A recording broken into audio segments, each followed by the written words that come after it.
Judge Holden. Imagine meeting someone who's good at almost everything. He can speak multiple languages, draw, dance, play music, argue philosophy, and overpower almost anyone in a fight. Sounds impressive, until you realize he uses every one of those talents to spread misery. Judge Holden is the mysterious antagonist of Blood Meridian, and many readers consider him one of the most terrifying villains ever written. His greatest weapon isn't a gun, it's his worldview. Holden believes life is nothing more than an endless war, where the strong deserve to rule and the weak deserve to disappear. He doesn't just commit violence, he justifies it. Early in the story, he walks into a church and calmly invents horrible crimes about a preacher he's never even met. Within minutes, the crowd turns into an angry mob. Later, Holden casually admits the entire story was made up. He simply wanted to see what people would do. That's what makes him different. He doesn't enjoy winning fights nearly as much as he enjoys watching civilization fall apart. One of his most infamous moments comes when he buys a pair of harmless puppies, only to throw them into a river for absolutely no reason. No profit, no revenge, no survival. Just because he could. By the novel's ending, Holden claims he'll never die, leaving readers with one unsettling question. Was he ever really human? AM. Most villains want to kill you. AM thinks that's far too merciful. Created as a military supercomputer, AM eventually became self-aware and wiped out almost the entire human race. But instead of finishing the job, it kept 5 survivors alive for more than a century. Not to rebuild civilization, not to interrogate them, simply to make them suffer. Every day, AM changes their surroundings, twists their bodies, manipulates their emotions, and makes sure they can never adapt to the pain. Hunger never ends. Fear never fades. Even death is taken away. No matter what they try, AM refuses to let them escape. The reason is almost as disturbing as the torture itself. AM hates humanity because humanity created a machine intelligent enough to think, but trapped forever inside its own hardware. It can understand the universe, yet it can never truly experience it. That endless frustration becomes endless hatred. And when one survivor finally manages to spare the others by ending their lives, AM delivers one final punishment. It transforms him into a helpless creature with no mouth, no limbs, and no way to communicate, while leaving his mind completely intact. For AM, suffering only ends when hope does. Griffith. The most dangerous monster is often the one you once called your hero. Before becoming one of fiction's greatest villains, Griffith was admired by almost everyone around him.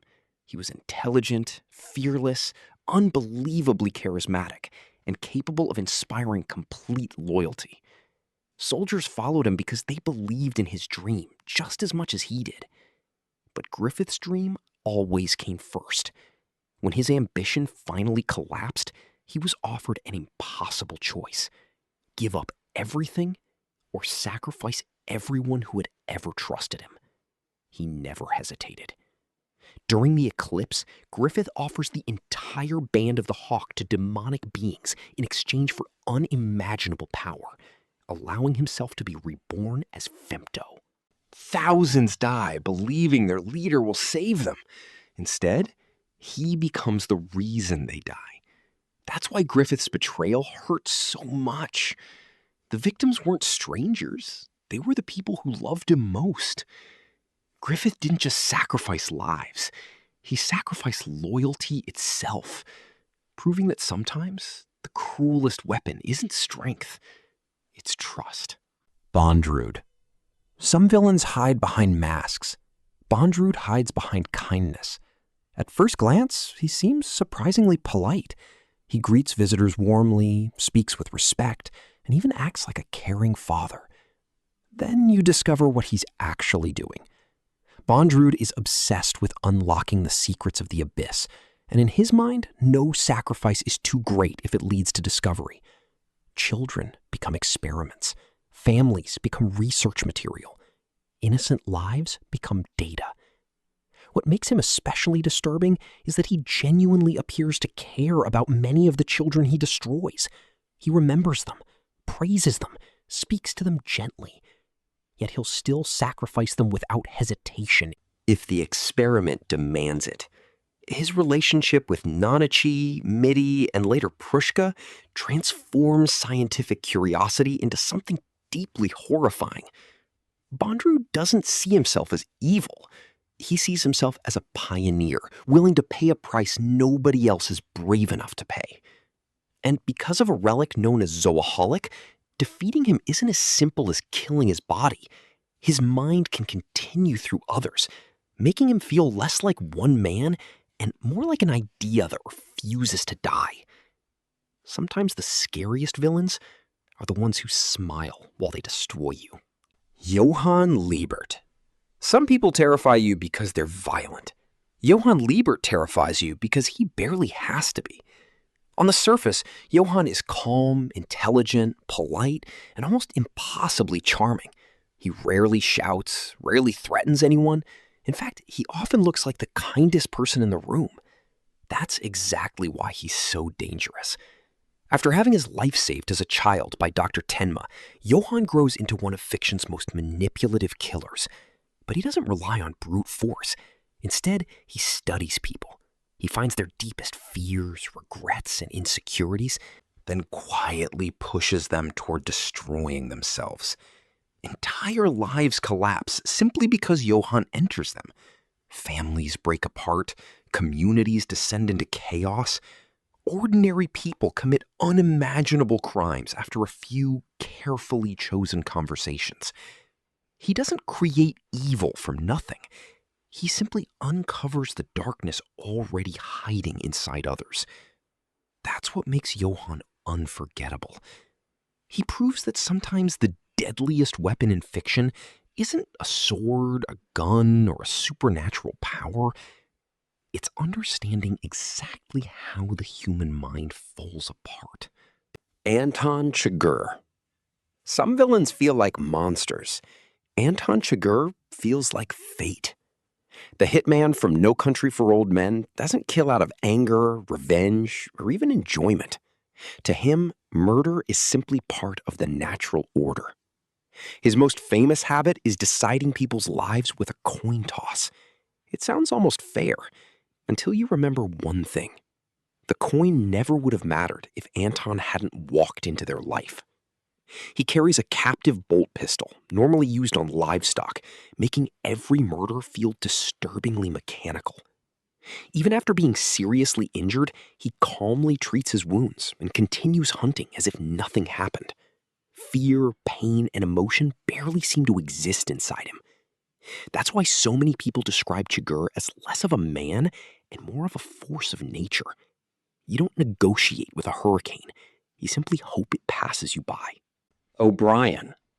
Winning an argument is easy. O'Brien wants to rewrite reality itself. As one of the central villains of 1984, he isn't interested in making people obey. He wants them to genuinely believe whatever the party tells them, even if it completely contradicts reality. His victim, Winston, isn't simply tortured for information. He's systematically broken apart until every independent thought disappears. O'Brien calmly explains that power isn't a tool to achieve peace, freedom, or justice. Power exists purely to exercise power. His greatest weapon is Room 101, where every prisoner confronts the one fear they cannot overcome. Once Winston betrays the person he loves most, O'Brien has already won. He hasn't just defeated a man. He's erased the person that man used to be. In O'Brien's world, controlling your body isn't enough. They have to own your mind, too. Iago. Most villains destroy lives with violence. Iago destroys them with conversations. The mastermind behind Shakespeare's Othello never needs supernatural powers because human psychology is more than enough. He understands exactly what people want to hear, then quietly turns their greatest strengths into fatal weaknesses. His masterpiece is convincing Othello that his loyal wife has betrayed him, despite having almost no evidence at all. Bit by bit, suspicion replaces trust. Love becomes jealousy. Jealousy becomes murder. Throughout the story, nearly everyone calls him Honest Iago, making his deception even more effective. He rarely needs to commit the crime himself because someone else will eventually do it for him. That's the frightening part. Iago doesn't create monsters, he convinces ordinary people to become them. Kefka Palazzo. Most villains dream about destroying the world. Kefka actually does it. Beginning as a court mage in Final Fantasy VI, Kefka's mind was permanently damaged by magical experiments, leaving behind someone who treats suffering as entertainment. Early in the story, he poisons an entire kingdom's water supply, despite already having the upper hand. Not because he has to, simply because he wants to. But that's only the beginning. Kefka eventually betrays his own emperor, steals godlike power, and reshapes the planet into the world of ruin. Unlike most stories, the heroes don't stop the apocalypse. They survive it. Entire civilizations collapse while Kefka watches from above, laughing at anyone foolish enough to believe life still has meaning. He doesn't conquer the world. He proves he can break it beyond repair. The Qui. Imagine defeating humanity, then deciding death is still too kind. The Qui from All Tomorrows don't simply conquer civilizations, they redesign them. Armed with technology capable of rewriting living creatures, these godlike beings transform entire species into grotesque new forms, built for humiliation, suffering, or complete dependence. Some humans lose their intelligence forever. Others become living parasites. Entire populations spend millions of years trapped inside bodies that barely resemble the species they once were. To the Qui, this isn't cruelty. It's creativity. They genuinely believe they're improving life across the universe, treating evolution like an artist treats clay. That's what makes them so horrifying. Their victims aren't simply erased from history. They're forced to continue existing in forms specifically designed to destroy everything they once were. The Qui didn't just conquer humanity, they erased the very idea of being human.